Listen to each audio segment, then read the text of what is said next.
I'm Jim Harper, 38, an accountant who thought family meant forever. My phone buzzed, Sarah's voice shaking. Your dad's gone, Jim. Come home for the will. The tick of my watch echoed Dad's rejection, choosing Dan over me years ago. After a lifetime of being pushed out, I faced a secret that broke us. What I uncovered next changed it all. Where's your hometown story unfolding? Share below. I traced the etchings on my grandfather's pocket watch, its faint tick dragging me back to a summer when my family turned their backs on me. That old timepiece, Dad's pride, held secrets I'd only begun to unravel, secrets that would change everything. I sat at my desk in my accounting office in Columbus, Ohio, the late afternoon sun slanting golden through the blinds. A radio hummed Merle Haggard's lonesome voice, and a jar of butterscotch candies glinted on the corner of my desk, their sweet tang a faint echo of Mom's kitchen in Willow Creek. The air carried the crisp edge of early autumn, sharp enough to stir memories I'd tried to bury. I'm Jim Harper, 38, a man who's spent half his life crunching numbers to make sense of other people's chaos. But my own chaos? That's harder to ledger. I've carried that watch like a wound, its weight a reminder of the family that chose my brother, Dan, over me. My voice, if you heard it on the radio, might sound warm, but there's a regret woven through it, a scar from years of feeling like the wrong son. The watch's tick pulled me back to Willow Creek, to a Thanksgiving 15 years ago when I was 23, still dreaming big. The Harper family dining room glowed under Mom's chandelier, the table heavy with turkey, stuffing, and her famous cranberry relish. Dad, Bill Harper, all gruff voice and broad shoulders, sat at the head, his eyes shining as he raised a glass to Dan. To my boy, the future of Harper Construction, he boomed, his pride like a spotlight. Dan, 2 years older, smirked across the table, his confidence filling the room. You're not cut out for this, Jim, he'd said later, tossing me a pitying grin. I shrank in my chair, my accounting degree feeling like a tin badge next to Dan's business swagger. Mom, Maggie, with her gentle voice and soft hands, passed the potatoes, whispering, "It'll be okay, Jimmy." But her silence when Dad handed Dan the pocket watch, our grandfather's heirloom, stung worse than any words. That watch was supposed to mean family, legacy, but to Dad, it meant Dan.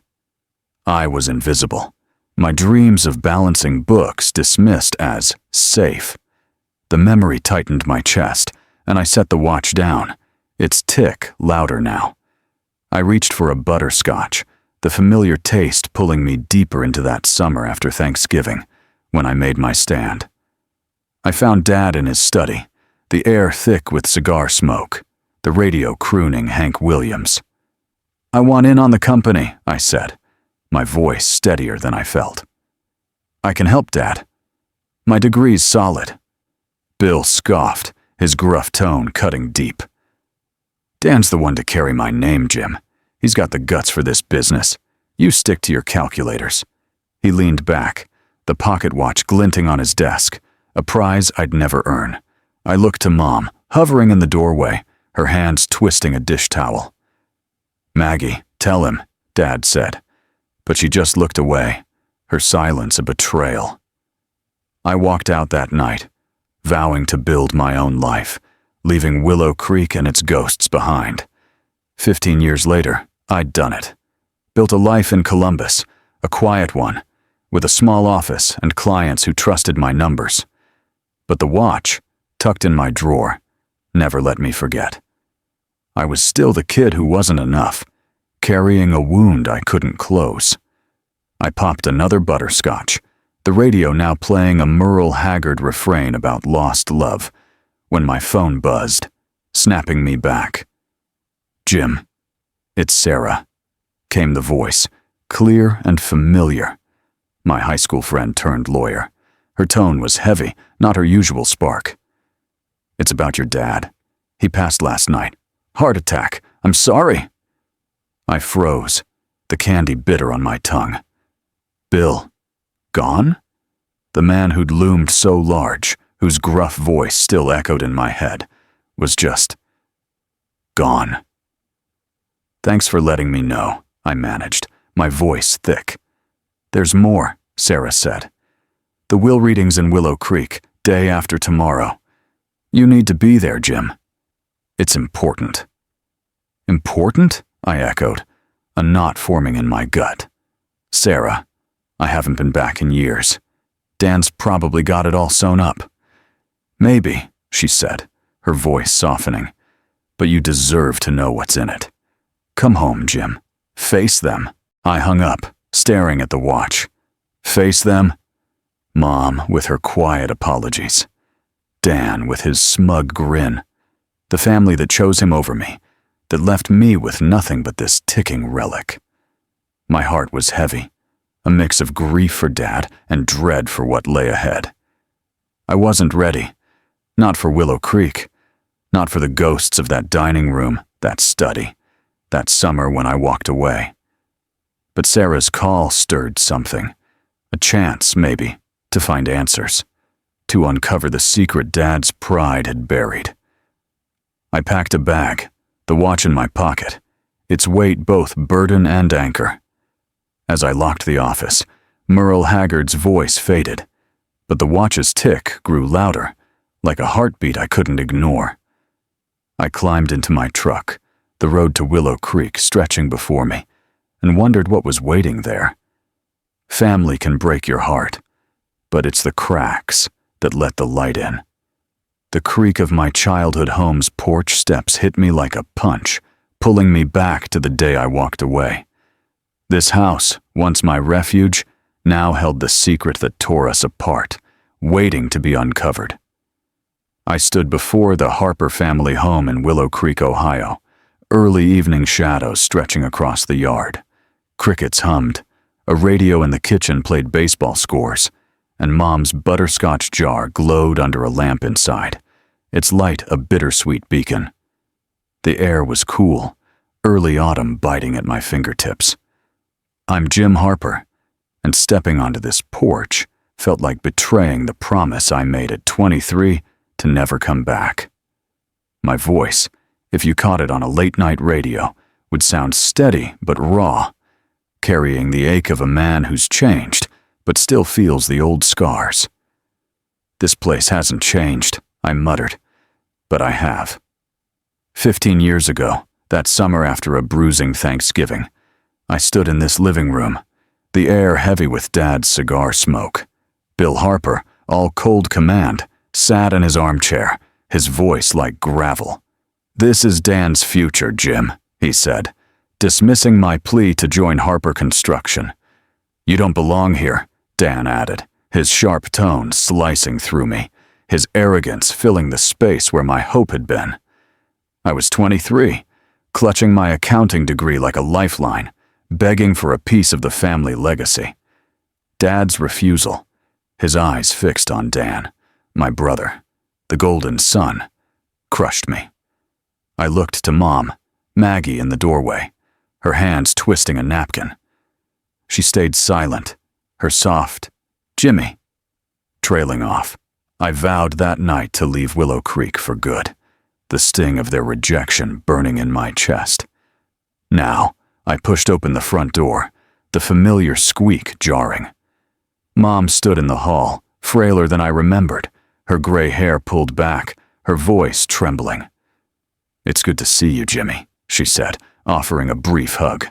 Her eyes skittered away, avoiding mine, and the house felt frozen in time. Same floral couch, same oak table, same ache in my gut. The radio droned on, the announcer's voice a dull hum, and that butterscotch jar on the counter pulled me back to Mom's quiet apologies, never enough to bridge the gap Dad and Dan had carved. "Been a long time, Mom," I said, my voice rougher than I meant. "How you holding up?" She nodded, hands fidgeting. "It's hard, with your dad gone. But I'm managing." Her tremble hinted at more, but she led me to the dining room, where the will reading would happen. The same chandelier hung above, its light harsh now, not warm like those old Thanksgivings. The lawyer, a gray-haired man named Mr. Coleman, waited with papers spread out. I sat across from Mom, the empty chairs for Dad and Dan looming like ghosts. Coleman cleared his throat, his voice flat. Bill Harper's will, dated last year. To Daniel Harper, 80% of Harper Construction and the family land. To James Harper, a sum of $10,000. The words landed like a hammer. 80% to Dan, a pittance for me. I stared at the table, my hands clenching, the unfairness slicing open old scars. That's it, I said, my voice low, raw. After everything, that's all I get? Coleman adjusted his glasses, unperturbed. That's the will, Mr. Harper. I'm sorry. Mom's hands shook, her butterscotch jar catching the light as she reached for a tissue. Jimmy, she started, but her voice faltered, her silence deafening again. I searched her face, seeing regret, maybe guilt, but no answers. The radio's baseball scores droned on, a cruel reminder of Dad's voice cheering Dan's high school games, never mine. I stood, my chair scraping. I need some air, I said, heading for the porch. The will confirmed what I'd always known. My family never valued me. Dad chose Dan, Mom let it happen. And now, even in death, Dad's final word was a slap. But Mom's trembling hands, that flicker in her eyes, did she know something more? The hardest truths are the ones we already feel, but can't yet name. Maggie's shaky hands haunted me as I pulled into the diner, hoping Sarah could make sense of it all. That house held more than memories. It held a secret I was determined to uncover. The Willow Creek Diner hadn't changed in years, its late morning air thick with coffee and grease. Johnny Cash's low hum rolled from the jukebox, a radio by the counter crackling baseball scores, the announcer's voice a familiar drone. Early autumn light spilled through smudged windows, warming the red vinyl booths. I'm Jim Harper, and walking into this diner felt like stepping into a time capsule, but the ache in my chest was fresh. My voice, if you caught it on a radio show, would sound firm but uncertain, a man torn between running from his past and digging for answers. I don't want to fight, I muttered to myself, sliding into our old booth. But I need answers. Sarah Bennett, my high school friend turned lawyer, was already there, her sharp eyes scanning a menu she knew by heart. She looked up, her confident voice cutting through the diner's hum. Jim, you look like you've seen a ghost. Sit down, tell me everything. Sarah's loyalty was a lifeline, her wit as sharp as ever, and I trusted her to see what I couldn't. Dad's will, I said, my voice low. 80% to Dan, a few bucks for me. Mom's hands were shaking. Sarah, like she knew something. I leaned forward, the jukebox switching to another Cash tune, its mournful strum matching my mood. Sarah set the menu down, her eyes narrowing. That doesn't sound right. Bill was tough, but he wasn't cruel. You should contest it, Jim. I smell foul play. Her words lit a spark, but fear of more rejection held me back. I don't know, I said, rubbing my neck. What if it's just Dad's way of saying I was never enough? Dan's probably laughing already. Dan's not laughing, Sarah shot back. He's spreading rumors you're greedy, stirring the town against you. That's not the move of a man who's secure. She pulled a copy of the will from her bag, sliding it across the table. Look at this. The signatures, Bill's and the witness. They're shaky, inconsistent. I'd bet Dan pressured him when he was sick. I stared at the paper, my mind flashing to last year. Dad's voice on the phone, frail and thin, not the gruff command I knew. He was weak then, I said slowly, barely eating. Dan was always at the house, handling things. The idea of Dan manipulating Dad twisted my gut, but it fit. Dan's arrogance, his need to be the heir. Exactly, Sarah said, her voice steady. You deserve what's yours, Jim. Let's dig deeper. Start with old company records at the house. If Dan's hiding something, we'll find it. Her certainty stirred something in me, a resolve I hadn't felt in years. Before I could answer, our waitress, a local named Betty, refilled my coffee, her voice low. Heard you're suing Dan, Jim. He's telling folks you're after his money, stirring up trouble at the bar. She glanced around, wary. Just watch your back, okay? Her words stung. Dan's shadow looming even here, his gossip turning the town against me. I clenched my mug, the jukebox's strum fading as the radio's baseball scores droned on. Betty's warning and Sarah's evidence lit a fire under me. I'm done running, I told Sarah, my voice firmer now. I'll check the house, see what Dad left behind. If Dan's hiding something, I'm finding it. Sarah nodded, a small smile breaking through. That's the Jim I know. Call me when you find anything. I paid the bill, my resolve hardening like steel. As I stepped into the autumn air, heading for the family home, I wondered if Mom would stand in my way.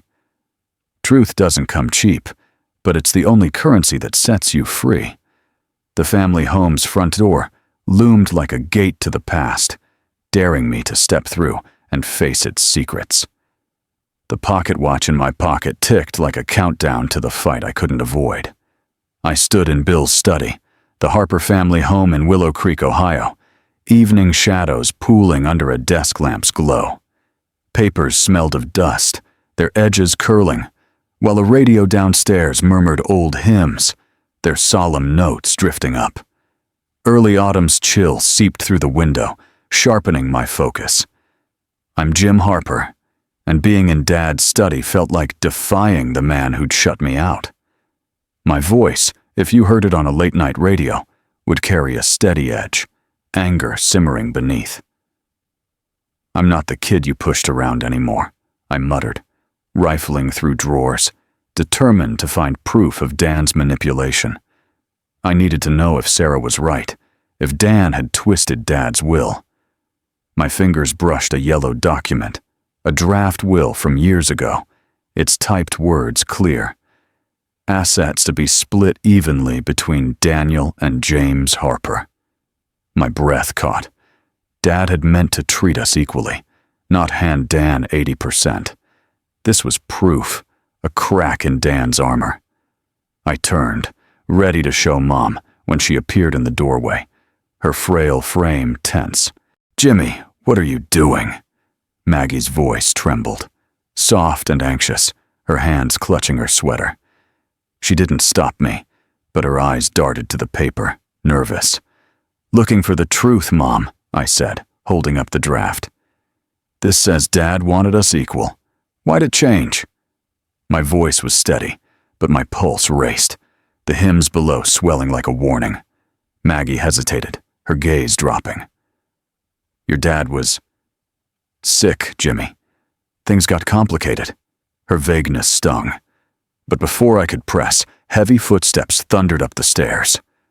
Dan burst in, his sharp voice slicing the air. What the hell, Jim? Stirring trouble already? His broad shoulders filled the doorway, his defensive tone hiding a flicker of fear. You always wanted the easy way out, digging through Dad's stuff like a vulture. I stood tall, anger flaring. Easy way out? You got 80%, Dan. This draft says it should have been equal. What did you do? I waved the paper, the watch ticking louder in my pocket.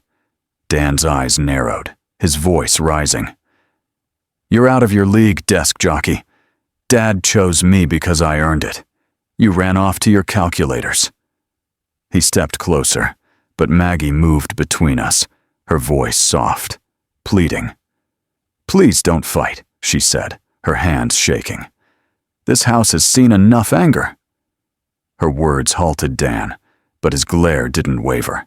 He stormed out, the door slamming, leaving the hymns to fill the silence. I turned to Mom, my voice low. "What happened, Mom? When Dad was sick, what did Dan do?" The draft will burned in my hand, proof Dad's wishes had been betrayed.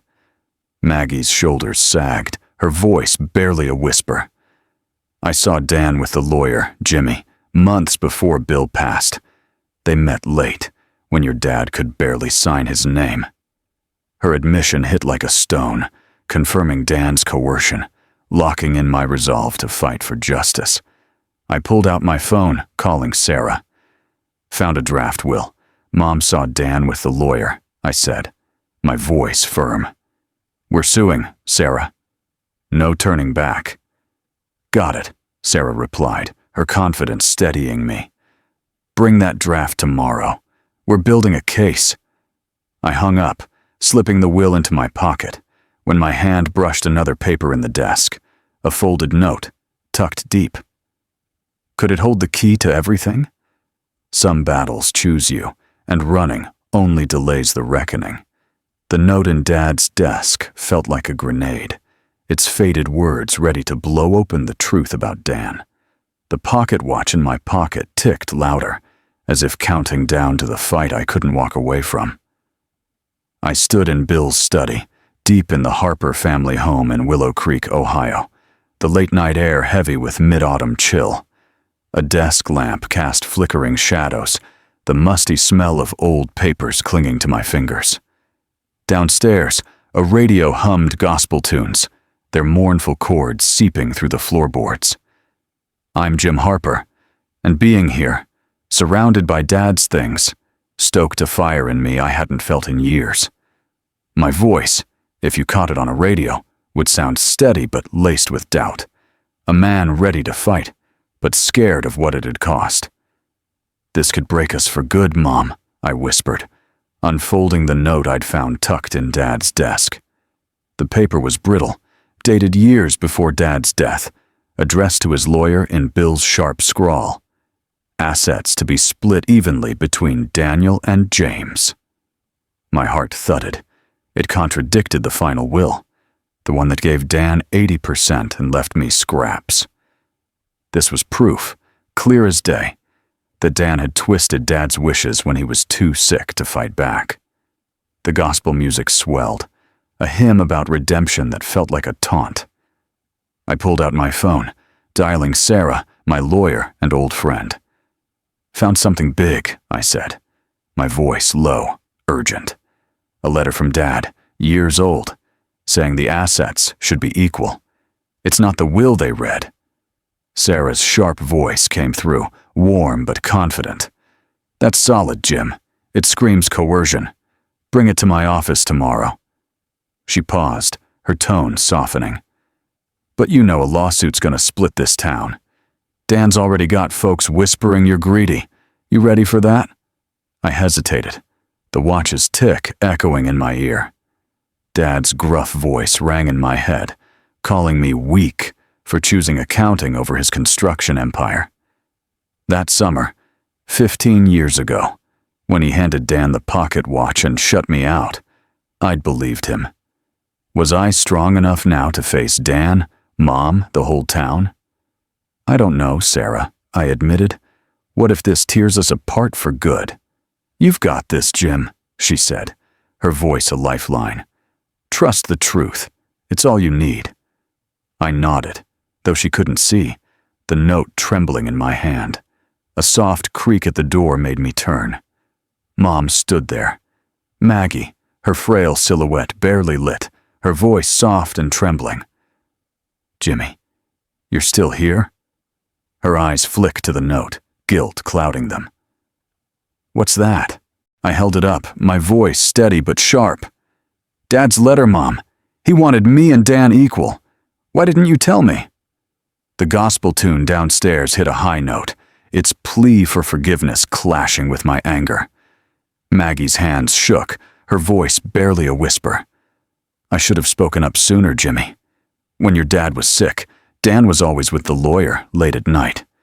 Bill could hardly hold a pen, but Dan, he pushed." Her confession landed like a stone, confirming Dan's manipulation, locking in my resolve to fight. Her guilt, raw and heavy, mirrored my own for staying away so long. I stepped closer, softening. "Why didn't you stop him, Mom?" I asked, not accusing, just needing to know. "I was scared," she said, tears glinting. "Scared of losing you both." She reached for my hand, her touch cold. "Do what you have to, Jimmy, for your dad's real wishes." I squeezed her hand, the watch's tick grounding me. "I'm doing this for him, Mom," I said, my voice firm. For what he wanted before Dan got in his head, I pocketed the note, my decision set. I'd sue, no matter the cost. As I left the study, the radio's gospel faded, but Mom's trembling voice lingered. I wondered if she could handle the storm this lawsuit would bring. The hardest fights aren't for money, they're for what's right in your bones. The market's whispers cut deeper than Dad's old critiques, each word a reminder I was still the outsider. The family home stood miles away, but its secrets followed me, daring me to keep digging. I stood in the old office of Harper Construction in Willow Creek, Ohio. Morning sunlight filtering through cracked blinds. Dusty files lined the shelves, their edges brittle, and a radio played Hank Williams' lonesome twang, filling the mid-autumn air with grit. The room smelled of stale coffee and ambition, Dad's legacy lingering in every corner. I'm Jim Harper, and being here, in the heart of Dad's empire, steeled my resolve against the town's judgment. My voice, if you heard it on a radio, would sound firm, but stung, a man tired of proving himself. "I'm not here to please the town," I muttered, digging into a file cabinet, chasing proof of Dan's manipulation. Yesterday's market trip still burned. I'd gone for apples, the air crisp with autumn, when hushed voices stopped me cold. "Jim's suing Dan for the money," a shopkeeper whispered, her tone sharp. "Greedy after all these years away." Another nodded. "He's just after Dan's share." Their gossip echoed Dad's dismissal, his cold voice telling me I'd never match Dan. The sting of being the outsider, even in my hometown, drove me here, to find something to shut them up. I pulled a folder, my fingers brushing receipts dated during Dad's illness. They showed payments from Dan to Dad's lawyer, sums too neat for coincidence. My pulse quickened. This was proof Dan had influence, maybe even control, when Dad was too weak to resist. The radio switched to another Williams tune, its mournful strum urging me on. Sarah walked in, her boots clicking, her encouraging voice cutting through. "Find anything, Jim?" "Look at this," I said, handing her the receipts. "Dan paid the lawyer when Dad was sick. That's not just family loyalty." My voice was firm, the anger at Dan's betrayal simmering. Sarah scanned the papers, her eyes lighting up. "This is big, Jim. It screams undue influence. We can use this." Her support was a lifeline, but she added, "The town's talking, though.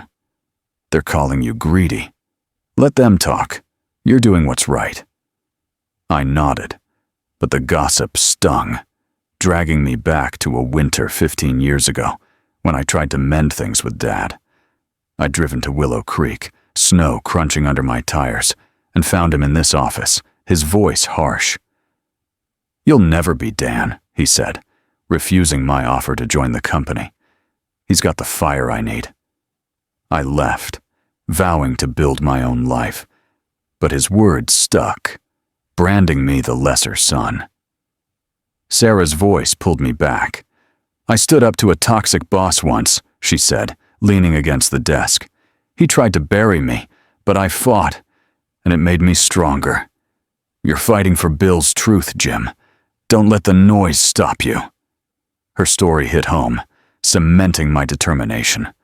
I wasn't chasing Dad's approval anymore. This was about justice, about what Dan stole. The receipts felt heavy in my hand, proof I wasn't crazy. "We're not stopping," I told Sarah, my voice steady. "Whatever it takes, we're beating Dan."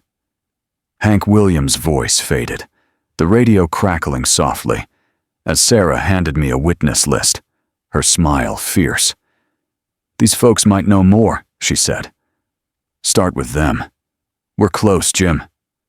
I took the list, my resolve ironclad. Would it hold the key to beating Dan? Gossip can wound, but only if you let it define you. The witness list felt like a map to the truth, each name a step closer to unraveling Dan's lies. The pocket watch in my hand ticked like a pulse, urging me to face my brother head-on. I sat in Sarah's law office in Willow Creek, Ohio, the afternoon air rich with coffee and old paper. Legal books cluttered her desk, a radio humming Patsy Cline's soft lament, its mid-autumn melancholy matching my mood. Sunlight slanted through the window, dust motes dancing in its glow.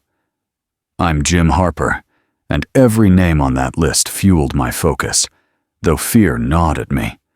My voice, if you heard it on a radio, would sound calm but intense, a man ready to fight, but haunted by what it might cost. "I'm not backing down, Dan," I muttered, clutching the watch, its tick a steady beat against my doubts. Sarah leaned over her desk, her methodical voice authoritative. "We've got a winner, Jim. Bill's old accountant, Mr. Grayson, confirmed he saw Dan pressure your dad to change the will last year. Grayson's willing to testify." She tapped the witness list, her eyes sharp. "This could seal the case. We're ready to file the lawsuit." My chest tightened, the weight of it sinking in. "File it," I echoed, my voice quieter than I meant. "That's real now." The receipts from Dad's office, the draft will, Mom's confession about Dan and the lawyer. It all pointed to Dan's manipulation. But filing meant war, not just with Dan, but with the town whispering I was greedy. Sarah nodded, her tone firm but warm. "It's time, Jim. Grayson saw Dan leaning on Bill when he was too sick to fight back. We've got the evidence. You in?" I ran my thumb over the watch, its etchings worn smooth. "Yeah," I said, voice steady. "Let's do it." Patsy Cline's voice faded, the radio crackling softly, as Sarah started drafting papers. Hours later, I stepped onto the Harper home's porch, dusk painting the sky in purples. The air was crisp, leaves skittering across the boards. I was barely settled when Dan's truck roared up, his heavy boots slamming the ground. His aggressive voice boomed, hiding a threat of panic. "You'll ruin everything, Jim. Suing me? Destroying the family wasn't enough?" I faced him, my voice calm but intense. "I'm not the one who changed Dad's will, Dan. You pushed him when he was sick. I've got proof." The watch ticked louder, a challenge in my pocket. Dan's face reddened, his voice rising. "You think you can waltz back and take what I built? I'm selling the company land to developers, Jim. Dad hated that, but you're forcing my hand." His threat hit hard. Dad loved that land, the rolling fields he'd worked his whole life to keep. Selling it was a betrayal of everything he stood for. Before I could answer, Mom appeared at the door, her trembling voice soft. "Be careful, Jimmy," she said, her eyes darting to Dan. "Please, Dan, stop this." Her worry cut through the tension, her hands wringing like they had at the will reading.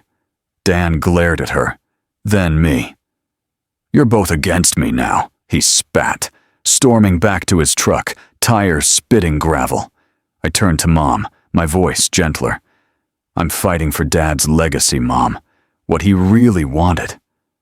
She nodded, tears glinting. "I know, Jimmy. Just don't lose yourself." Her words lingered as she went inside, leaving me alone on the porch. I gripped the watch, questioning if justice was worth losing my brother forever. Dan's threat to sell the land was a line I couldn't let him cross. It pushed me to file the lawsuit, my only shot to honor Dad. As I turned to go inside, Mom pulled me aside, her voice a whisper. "Jimmy, there's something you need to see." What was it? Standing up means risking it all, but silence costs even more. Maggie's whisper stopped me cold, her eyes hinting at a truth she'd buried for years. The old company office, where I'd found those receipts, seemed to hold more secrets than I could ever uncover. I stood in Bill's former room at Harper Construction in Willow Creek, Ohio, evening shadows pooling around a looming desk. Papers smelled of ink. A dusty radio crooned Sinatra's smooth notes, and mid-autumn's chill pressed against the windows. A butterscotch jar on the desk glinted, its tense glow a reminder of Mom's quiet guilt. I'm Jim Harper, and being here, in Dad's domain, stirred a raw ache I couldn't shake. My voice, if you caught it on a radio, would sound steady but rough, a man wrestling with what's right and what hurts. "Can I forgive them, Sarah?" I'd asked earlier. But now, facing Mom, I wasn't sure. Maggie stood by the desk, her guilty voice resolute despite its tremble. "I hid this too long, Jimmy," she said, pulling a thumb drive from her pocket. "It's a video of your dad, from last year. You need to see it."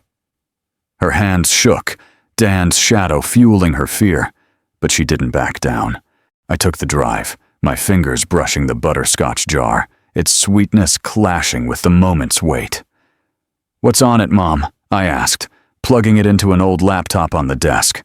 The screen flickered, and there was Dad. Bill, frail, his face gaunt, his voice weak but clear. "I want my assets split evenly," he said, eyes heavy with regret. "I favored Dan too long. Jim deserves his share." The video cut off, Sinatra's croon filling the silence, my chest tight with shock. Dad's words burned, proof he'd meant to be fair, proof Dan stole that from him. "Why hide this, Mom?" I asked, my voice raw, turning to Maggie. "This could have changed everything." She looked away, her voice soft. "I was afraid of Dan's anger, Jimmy. He was so fierce, always pushing Bill. I thought, maybe it'd keep peace." Her plea stung, her guilt mirroring the years she'd stayed silent when Dad dismissed me. She stepped closer, eyes pleading. "Think about Dan's feelings, Jimmy. He's your brother." I shook my head, the video's truth drowning her words. "Dad's wishes were betrayed, Mom. Dan doesn't get a pass for that." The watch in my pocket ticked, a reminder of the legacy Dan twisted. I saw only Dad's frail face, his regret for favoring my brother, not Maggie's hope for peace. Later, back in my Columbus apartment, night cloaking the room, I called Sarah.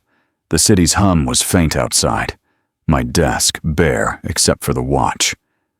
"We've got a video," I told her, my voice steady. "Dad saying he wanted us equal, recorded before he died. It's our ace, right?" Sarah's calm voice came through, supportive. "It's a game changer, Jim. We'll use it in court. This seals Dan's coercion." Her confidence anchored me, but as I hung up, I held the watch, its etchings worn under my thumb. Could I let go of my anger toward Dan, toward Dad, for all those years of rejection? The video gave me a winning edge, but my struggle to forgive deepened, a raw wound I couldn't close. My phone buzzed, Dan's name flashing. "We need to meet," his voice growled through the line, urgent, sharp. Would he try to stop the trial? Forgiveness isn't forgetting. It's choosing to carry less hate. The courtroom's quiet hum tightened my chest as I gripped the pocket watch, ready to lay Dan's secrets bare. That watch, once a symbol of Dad's favor for Dan, now steadied me as I faced the truth head on. I sat in the Willow Creek courthouse, late autumn's morning light dim through high windows. Wooden benches creaked under restless locals, the air thick with the scent of legal papers, and a radio in the lobby hummed big band tunes, their brassy notes faint but familiar. The room buzzed with tension, a storm waiting to break. I'm Jim Harper, and standing here, facing Dan across the aisle, I felt a fire I hadn't known in years. My voice, if you caught it on a radio, would sound calm but intense, a man fighting for more than money. I'm here for what Dad wanted, not revenge, I told myself, the watch's tick grounding my nerves. Sarah stood at the plaintiff's table, her professional voice commanding as she opened the case. "We're here to prove Bill Harper's will was manipulated," she said, holding up the note I'd found in Dad's desk. "This letter, written years ago, demands equal assets for James and Daniel Harper." She passed it to the judge, her eyes steady. I took the stand, my hand on the watch, and testified. "Dad was fair when we were kids," I said, voice steady. "He'd split $1 between me and Dan, down to the penny. That note shows his heart." I glanced at Dan, remembering his smug grin when Dad gave him the watch. That Thanksgiving when I was 23, invisible in my own home. Dan sat rigid, his sharp voice muttering to his lawyer, unsteady beneath his glare. Maggie watched from the audience, her eyes anxious, silent as ever, her hands folded tight. The judge nodded, but his face stayed neutral, the note alone not enough to sway him. Dan's lawyer, a slick man named Hargrove, stood, his voice oily. "Mr. Harper abandoned his family for 15 years, Your Honor. Now he's back, sniffing for cash. Greed, plain and simple." He waved a hand at me, dismissing my life in Columbus, my accounting work, everything I'd built. Dan leaned forward, his voice low but cutting, audible to me. "You're tearing us apart, Jim." His accusation stung, echoing the town's whispers, but I held my ground, the watch's tick like a pulse. Sarah didn't flinch, her voice firm. "The truth doesn't bend, Dan." She called Mr. Grayson, Dad's old accountant, to the stand. Grayson, stooped but clear-eyed, spoke slowly. "I saw Dan at Bill's house often, late nights, when Bill was sick. He'd bring the lawyer, papers in hand.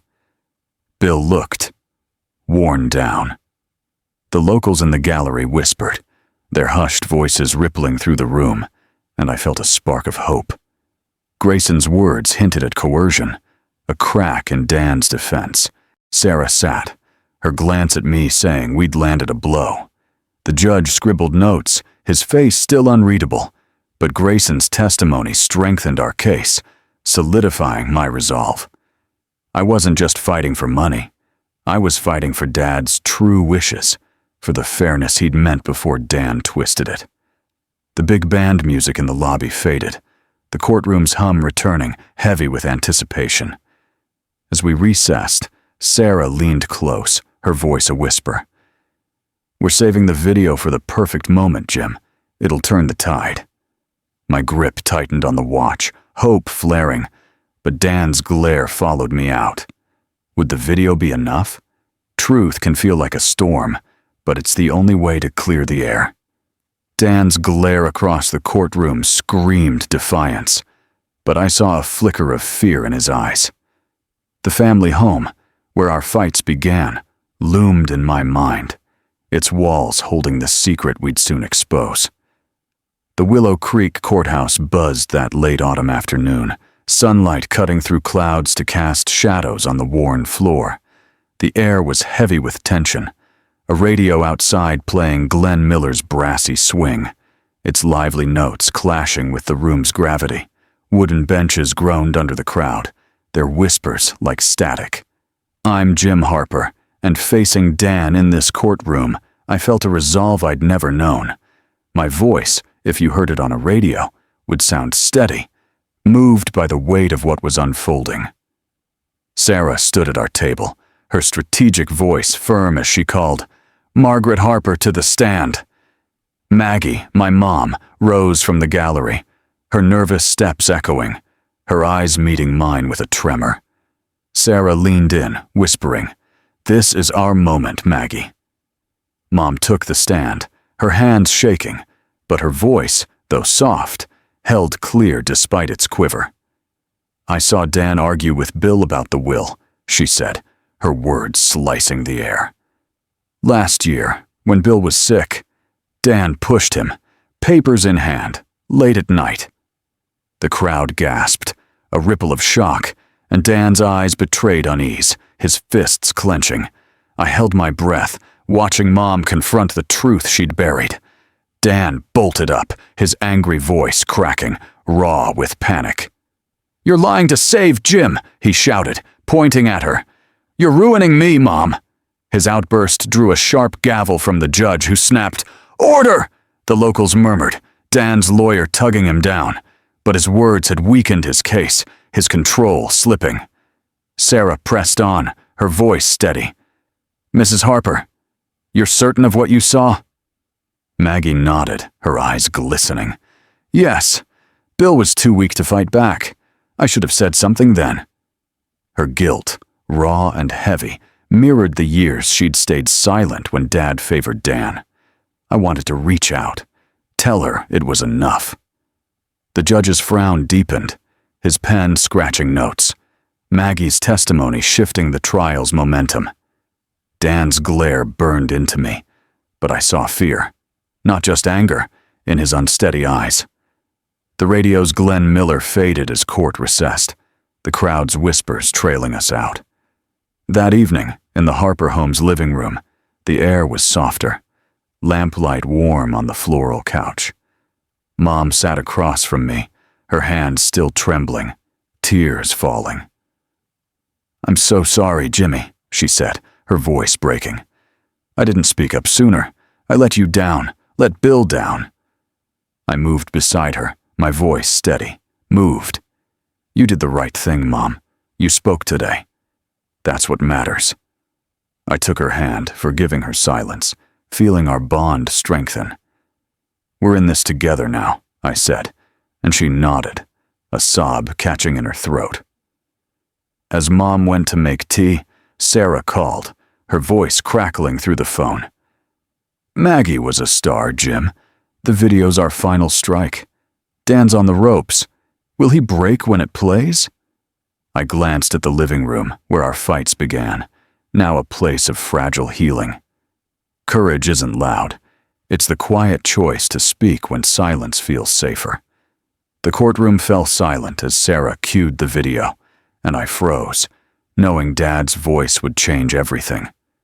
That moment, like opening the family home's door after years, laid bare the secret we'd all carried, the shock I'd dreaded and craved. Late morning in the Willow Creek courthouse, late autumn's clouds dimmed the light, tension choking the air like a held breath. The scent of old wood and paper hung heavy, a radio outside humming Sinatra's smooth croon, its calm at odds with the storm inside. Benches creaked as locals leaned forward, eyes locked on the screen.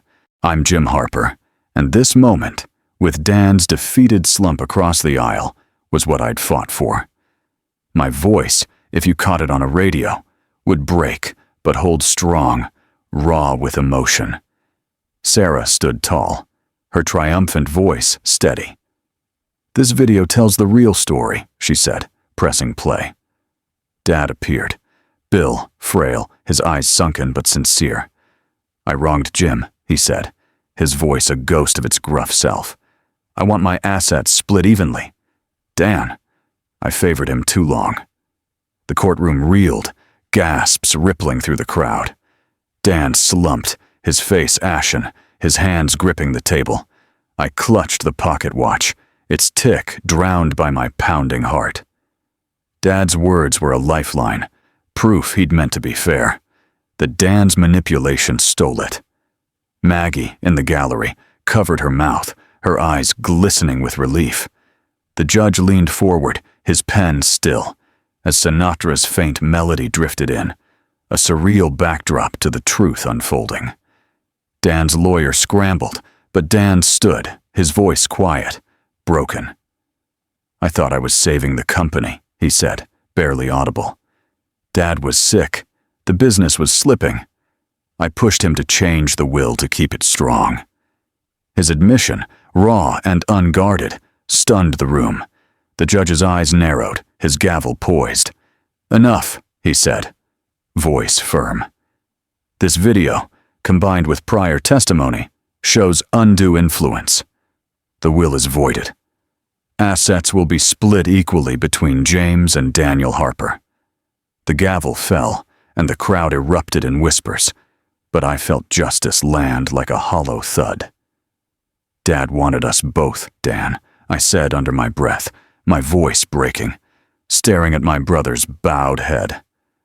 Sarah gripped my shoulder, her steady voice low. We did it, Jim. But the victory didn't fill me. Not yet. Dan's quiet confession, his slumped shoulders, stirred something I wasn't ready to name. That dusk, I returned to the Harper home, slipping into Bill's study, the air heavy with dust and memory. A desk lamp flickered, casting shadows over papers I'd searched weeks ago. I sat, the watch in my hand, its tick softer now, and opened a drawer, finding a hidden letter in Dad's scrawl. Jimmy, it began. I favored Dan, and I was wrong. Your strength, your quiet way. It's more than I ever was. I'm sorry. My throat tightened, tears blurring the ink. Dad's regret, his pride in me, was a bomb I hadn't expected. Maggie appeared, her soft voice trembling. I'm so sorry, Jimmy. She hugged me, her arms frail but fierce, and I felt Dad's presence, his apology starting to heal the wound he'd left. He loved you, she whispered, and I nodded, unable to speak. The trial was won, Dan's manipulation exposed, but as I learned later, he'd vanished from town, leaving no trace. Would I ever see him again? Justice doesn't fill the heart, but it clears the way for something better. The courtroom wind left me standing in the family home, wondering if justice was worth the emptiness it brought. The pocket watch ticked softly, a reminder that time could mend what victory alone couldn't. I sat in the Harper family home's living room in Willow Creek, Ohio, early winter's morning light soft through snow-dusted windows. A Christmas wreath hung on the door, a radio played Nat King Cole's velvet voice, and a jar of butterscotch candies glowed on the coffee table, its warmth tugging at old memories. The fireplace crackled, chasing the chill from the air. I'm Jim Harper, and though the trial was won, the weight of Dan's absence and Dad's regret lingered. My voice, if you heard it on a radio, would sound weary but hopeful, a man searching for meaning in victory. Winning didn't fix us, Mom, I said, settling beside Maggie on the couch, the fire's glow warming her frail face. Maggie's voice was warm, grateful, her eyes soft. You gave us a chance, Jimmy, she said, her hand steady for the first time in weeks. The trial, it showed Bill's truth. She paused, reaching for a butterscotch, then smiled faintly. He was proud of you, you know. Kept your accounting awards in his desk, tucked away like treasures. Her words hit deep, a spark of Dad's care I'd never seen. He did? I asked, my voice catching, picturing Bill's gruff hand saving my college certificates. The radio's Nat King Cole crooned about chestnuts roasting, a bittersweet backdrop. Why didn't he ever say it, Mom? He was stubborn, she said, her tone gentle. But he cared, Jimmy. I found those awards after he passed, next to his old ledgers. The thought of Dad, silently proud, made the win feel hollow. Justice for his wishes, but no family to share it with. Dan gone from town. I leaned back, the watch in my pocket a quiet pulse. I want to do something real with my share, I said, an idea forming. Restore this house. Make it a community center in Dad's name, a place for Willow Creek to come together. The home, once a battleground for our fights, could be more, a step toward healing. Maggie's eyes brightened, purpose lighting her face. I'd love that, Jimmy, she said, her voice firm. I'll help, organize volunteers, whatever you need. Her offer, so earnest, tightened my throat, our bond deepening in the firelight. The butterscotch jar glinted, a symbol of her quiet strength, no longer tense like during the trial. Before I could reply, the doorbell chimed, and Sarah swept in, her lively voice cutting the quiet. "Jim, you're a hero," she said, grinning, a framed photo in her hands. "Brought you something." She handed me the picture, us as kids, laughing in Willow Creek's park, our faces carefree. "Found it in my mom's attic," she added, plopping onto the couch. I traced the photo, a lump forming. "Look at us," I said, chuckling. No clue what was coming. Sarah laughed, snagging a butterscotch. "You built this, Jim," she said, her voice warm. "The trial, this house, it's yours." Maggie nodded, her smile wide, and for the first time, the home felt different, shifting from pain to hope, a fragile step toward healing. As Sarah left, I stood by the fireplace, the watch's tick softer now. Restoring the home with Mom's help marked a new beginning, but Dan's absence ached, a void I couldn't ignore. A letter slid under the door. Dan scrawled on it. What did he want now? Winning a fight doesn't heal you. Building something new does. Dan's letter sat unopened on the table, its words pulling me between forgiveness and the pain he'd caused. The family home, now half renovated, whispered of a future where we might find our way back to each other. I stood in the Harper family home's living room in Willow Creek, Ohio, late winter's morning light filtering through new curtains. Scaffolding clanked outside, the scent of fresh paint mingling with coffee, and a radio hummed Ella Fitzgerald's silky voice, its warmth easing the chill. The house, once heavy with fights, felt lighter, a work in progress like me. I'm Jim Harper, and that letter from Dan, my brother who'd vanished after the trial, stirred a cautious hope. My voice, if you caught it on a radio, would sound warm but guarded, a man wanting to believe but scarred by betrayal. "I want to believe you, Dan," I murmured, picking up the envelope. "But it's hard." Maggie, my mom, sat by the fireplace, her supportive voice gentle. "Read it, Jimmy," she said, her hand steadying mine, no longer trembling like during the trial. "Give him a chance." I tore it open, Dan's scrawl raw and humbled. "I was wrong, Jim." I pushed Dad to change the will, thinking I was saving the company. I'm in Canton, reflecting. "I'm sorry." His apology, simple but heavy, softened the anger I'd carried, though the pain lingered. I looked at Mom, my voice quiet. "He sounds different. But after everything, can I trust him?" Ella Fitzgerald's song swelled, a soft plea for love, and Mom's eyes softened. "He's your brother," she said, her voice firm. "You don't have to forget, but don't close the door." Her words, wise and steady, nudged me toward forgiveness, a path I wasn't sure I could walk. That evening, I headed to the Willow Creek Community Hall, where Sarah was hosting a fundraiser for the community center we were building from the Harper home. The hall glowed with string lights, tables laden with pies and cider, locals chatting over the hum of a jukebox. Sarah, her joyful voice lively, spotted me and raised a glass. "To Jim Harper," she called, grinning. "He's giving us a place to call home." The crowd applauded, faces once skeptical now warm, their support a balm after months of gossip calling me greedy. I joined Sarah at a table, her voice bright. "You've earned this, Jim. You built this from nothing. Trial, center, all of it." She clinked her glass against mine, her friendship a steady anchor. I smiled, the weight of the trial lifting, the hall's warmth wrapping around me like a promise. Back home, Maggie pulled me to the living room, her voice soft but eager. "I found something in Bill's things," she said, handing me his old ledger. Inside, next to yellowed pages of numbers, were notes in Dad's scrawl. Jim's A in accounting, 2005. Sharp kid.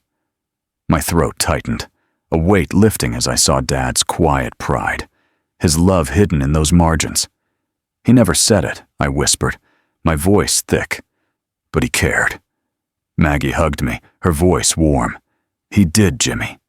Always. Ella Fitzgerald's voice faded. The radio's hum soft, as Dan's letter and the town's support opened a path to healing, softening my anger toward him, toward Dad. Sarah called later, her voice crackling through. Dan reached out, Jim. He wants to meet. You ready to face him? The family you rebuild often shines brighter than the one you lost. The thought of seeing Dan again stirred a knot in my gut, but Thanksgiving's warmth gave me courage to try. The family home's dining room, set for the holiday, felt like a door I was finally ready to open. I stood in the Harper family home in Willow Creek, Ohio, the dining room aglow with candlelight on Thanksgiving Day. The scent of roasted turkey filled the air. A radio played Bing Crosby's smooth holiday croon, and a jar of butterscotch candies gleamed on the table, its sweetness a quiet nod to Mom's love. Winter's chill pressed against the windows, but inside, hope flickered. I'm Jim Harper, and setting this table felt like a vow to rebuild what we'd lost. My voice, if you caught it on a radio, would sound steady, reflective, carrying a hope I hadn't felt in years. "This is for us, Mom," I said, placing an extra chair for Dan, and maybe him. Dan hadn't replied to my messages, his letter's apology still fresh, but I left space, just in case. Maggie bustled in, her emotional voice warm as she adjusted a napkin. "It looks beautiful, Jimmy," she said, her smile soft but radiant. She paused, her eyes distant. "Your dad was so proud of your math awards, you know. He'd brag to his friends saying, 'Jimmy's got a head for numbers.' He loved you, even if he didn't show it." Her words, a gentle echo of the ledger she'd shown me, warmed my chest, easing the ache of Dad's silence. I hugged her, my voice thick. "Thanks, Mom. That means a lot."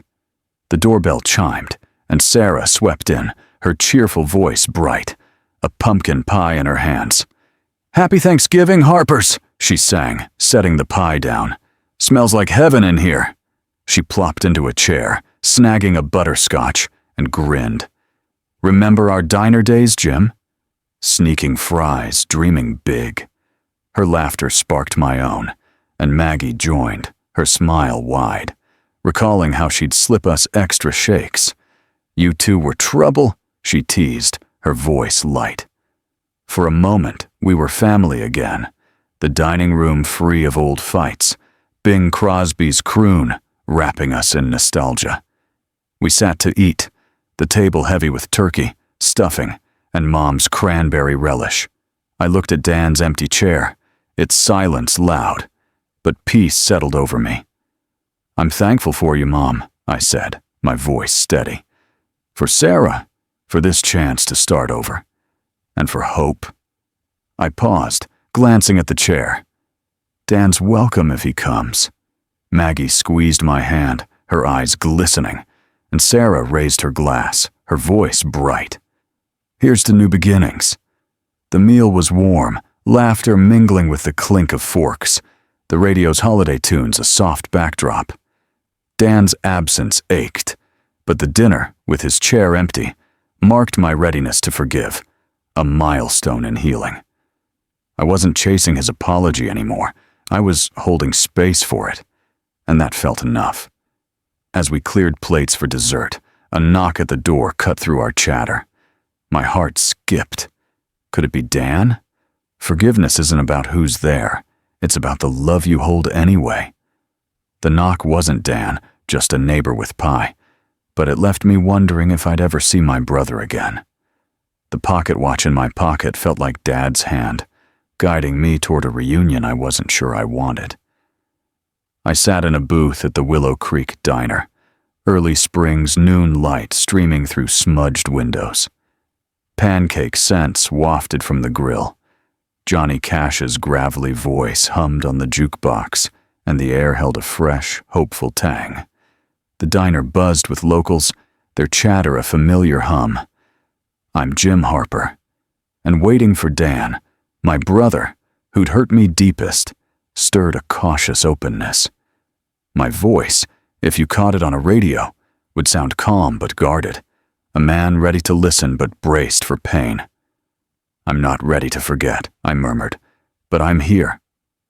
The watch ticked softly, its weight a reminder of Dad's legacy, now mine to carry. Dan walked in, looking tired, his broad shoulders hunched, his face etched with lines I hadn't seen before. He slid into the booth, his voice quiet, humbled. "Thanks for meeting me, Jim," he said, eyes meeting mine briefly. "I don't expect you to trust me yet, but I'm sorry. I pushed Dad to change the will, scared I'd fail him, fail the company." His admission, raw and plain, hit me hard, stirring anger, but also empathy for the fear he'd hidden behind his arrogance. I leaned forward, my voice steady. "Do you know what that did to me, Dan? Years of feeling worthless, like I was never enough for Dad, for you." The jukebox switched to another cash tune, its mournful strum echoing my pain. I gripped my coffee mug, the words spilling out. "You took more than money. You took my place." Dan nodded, his eyes downcast. "I know, Jim. I saw you as weak because you didn't fight like me. But I was wrong. You're stronger than I ever was." His voice cracked, and he looked up, earnest. "I want to try, Jim, to be brothers again." His promise, fragile but real, loosened the knot in my chest. I exhaled, the watch's tick softening. "I'm not ready to forget," I said, my voice calm. "But I'll meet you again. Let's start there." Dan's faint smile, a ghost of the brother I'd known, sealed our cautious step forward. We parted with a nod, a promise to try. That dusk, I sat on the Harper home's porch, the air cool, stars pricking the sky. Maggie stepped out, her hopeful voice soft. "How'd it go, Jimmy?" she asked, wrapping a shawl around her shoulders. "Better than I thought," I said, standing to hug her. "Dan's trying, Mom. You were right to push me." She smiled, her voice warm. "You're stronger than I ever was." I held the pocket watch, its etchings worn under my thumb, feeling Dad's presence, his regret and pride mingling. I'd let go of resentment, the anger that had defined me for years, and it felt like freedom. Meeting Dan and choosing partial forgiveness resolved my inner struggle, a quiet end to the war I'd fought inside. As we went inside, Dan's text buzzed through. "I'll come to the community center opening." Would he show up? Healing means carrying scars lightly, not erasing them. On the day we opened the community center, I stood in the old Harper home, feeling Dad's legacy in every wall. The pocket watch, now Mom's gift to me, ticked like a heartbeat, tying us all to a future we'd built together. The Harper Community Center in Willow Creek, Ohio, buzzed that spring afternoon, fresh paint scent mingling with blooming flowers outside. A radio played Louis Armstrong's Gravelly Joy, kids' laughter echoing from the yard. The renovated home, once heavy with our fights, glowed with new life, a beacon for the town. I'm Jim Harper, and standing here, surrounded by family and friends, I felt fulfilled, at peace. My voice, if you caught it on a radio, would sound warm, carrying the weight of a journey ended well. "This is what family means," I said to myself, stepping to a makeshift podium. The crowd of locals gathered before me, their faces warm and open. I cleared my throat, my voice steady. "We're here to dedicate this center to Bill Harper, my dad," I said, scanning the crowd. "He built things, homes, a business, a life. This place is for Willow Creek to unite, to build together." The locals clapped, their lively voices rising in support. Maggie, my mom, stood beside me, her emotional voice soft as she leaned in. "Your dad's smiling, Jimmy," she whispered, pressing the pocket watch into my hand. "He'd want you to have this." I gripped it, its tick a quiet echo of Dad's pride, tears pricking my eyes.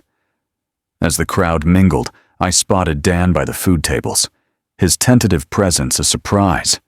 He looked subdued, helping serve sandwiches, his voice quiet as he greeted folks.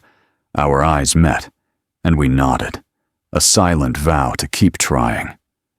"I'm trying, Jim," he'd said at the diner, and here he was, a small step toward brotherhood. I walked over, my voice calm. "Glad you came, Dan," I said, and his faint smile, earnest, warmed me. The radio's Louis Armstrong swelled, a song of hope, tying us to the moment. Sarah, my friend and lawyer, bounded up, her joyful voice bright. "You did it, my friend," she said, raising a glass of cider. "From that courtroom to this, here's to your journey." Her wide smile sparked laughter, and Maggie joined us, her voice warm. "To Jim and the Harpers," the locals cheered, their voices a chorus of support, a far cry from the gossip that once stung. We toasted, the center's hum wrapping us in unity, the pain of the trial fading. Later, I stepped to a corner where a local radio crew had set up, their mic ready. "I've got a message for Willow Creek," I said, my voice steady, peaceful. "Family isn't who walks away, it's how you walk forward. This center's proof we can build something good, together." The crowd cheered, their applause washing over me, and I felt whole, home at last. Opening the center, with Dan here, Maggie proud, and Sarah's laughter ringing, completed my healing, affirming my worth and our family's redemption. Your worth isn't what others take, it's what you give to the world. I turned our old Harper home into a haven, reclaiming Dad's legacy from Dan's betrayal and our family's secrets. The watch ticks on, a reminder that love, not pain, defines us. Redemption lies in choosing grace over grudges, even when it's hard. What's a family lesson you've carried through the years? Share your story in the comments. Where are you listening from this spring?